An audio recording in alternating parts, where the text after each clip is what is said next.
Hi guys, welcome to Wolseley WDII Restoration Part 2. You will have to excuse the strip light up there. Needs a new starter, I think. But so far, all I've done with this engine is totally stripped it down. Took the flywheel off, obviously.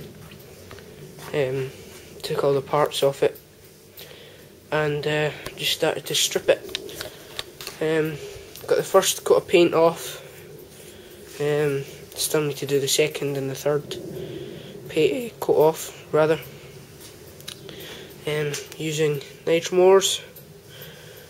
Had to go down to Halfords and buy a couple more tins today. It's rather expensive, $6.99 for a tin. And it's not that big. When you take that cap off, it's only about that big. So took the flywheel off. That was a bugger to get off because the key was inside there and I had to make a puller to fit inside. The first one that I had, that's the second one I made, but the first one that I had, if I can find it, there's part of it totally bent and sheared in half. So I made a new one that was substantially thicker and had smaller holes, and I pulled the key out and I managed to unbolt the pulley from the flywheel. So I've still not done much with any of these parts, but I'll cut back I suppose when I've got the paint stripper on there and I'm just starting to scrape it off, so I'll see you in a couple of seconds. Well guys, that's the second coat of paint off the crankcase. It's just started tipping down, so I've set up this little canopy thing outside for all these things. That'll be the next coat of paint stripper on the flywheel now. Started doing the pulley, carburetor and whatnot. Don't worry, it's not leaking, or that canopy is not leaking. That water got in when I was putting the canopy up. And so yeah, I'll cut back guys when hopefully I've got most of the paint off. Hi guys, just came out to do a bit more work on the Wolseley again. Decided to finish up last night, I was pretty tired. So far, let me just get a light. I have stripped inside of that pulley.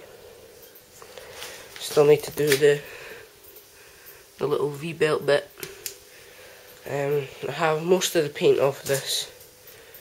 Still have some little patches down there and round about there that need to come off. Got this Wolseley crankcase cover done, and I've just made a start on the cylinder head. Pretty thick paint actually, so it takes quite a bit. I actually resorted to getting an angle grinder with a sanding disc on and sanding some of the paint off with that. It's a lot easier and a lot cheaper. And done the same with both sides of the flywheel. It's been stripped, ready for some primer I suppose. Still have to do the tank and the cylinder head. Got the oil filler cap. That's all been stripped. Same with the carburetor. Still have to clean the jets out on that though. I will do that before I prime it. Now really it's just little silly things that I have to do, like the starting handle. I got the little Wolseley nameplate off. The exhaust, I think I'm just going to leave that bright. Probably lacquer it with some sort of lacquer, obviously. But yeah. So we'll start stripping down the rest of the cylinder head, and I'll cut back when I've got that done. Alright guys, well I've been working on the Wolseley now for quite a bit. As you can see, it's got dark. It's only just gone past 7:30 though. Not got very much done to the cylinder head. There's quite a lot more paint off it compared to what was done last time, but still not a lot more done. But that's because I've been getting all the little silly bits of paint or the small bits of paint off things like this. Totally cleaning out the inside of that pulley, and basically just going around the engine and chipping off little bits of paint that were left on with a screwdriver. I also made a couple of new studs for these bits, made it out of brass. Still going to get painted though, and I might leave the nuts bright, leaves a nice effect. But this engine is surprisingly low wear. Like most of the other Wolseleys, I suppose, there's very little play in there. No, it sounds like there's a lot, but not much. Just bring that crank down. There's virtually no play in that at all. I plan on painting the inside of the hopper and in there.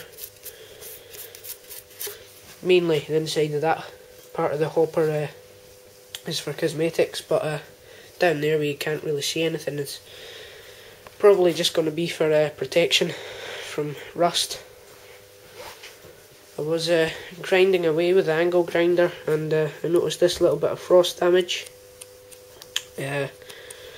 So probably just chisel that out and fill it in with some catalloy or chemical metal.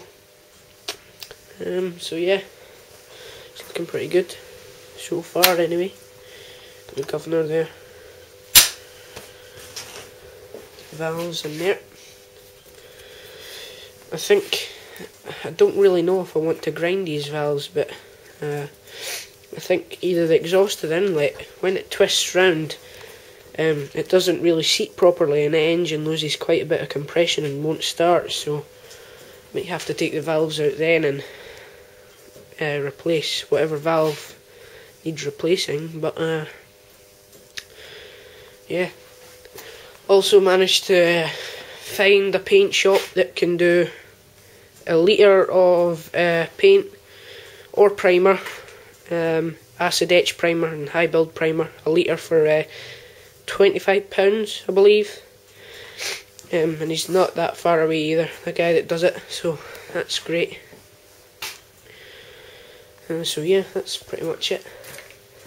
And if any of you know how to get in to clean the jets on this carb, I would be very grateful. Just try and show you. I mean, I'm not sure if you have to take that out, but I really don't want to. There's like no flats on it for a spanner or whatever, and I don't want to go grabbing it with a pair of pliers because I could ruin the seal around there. There's also this little hole in the top.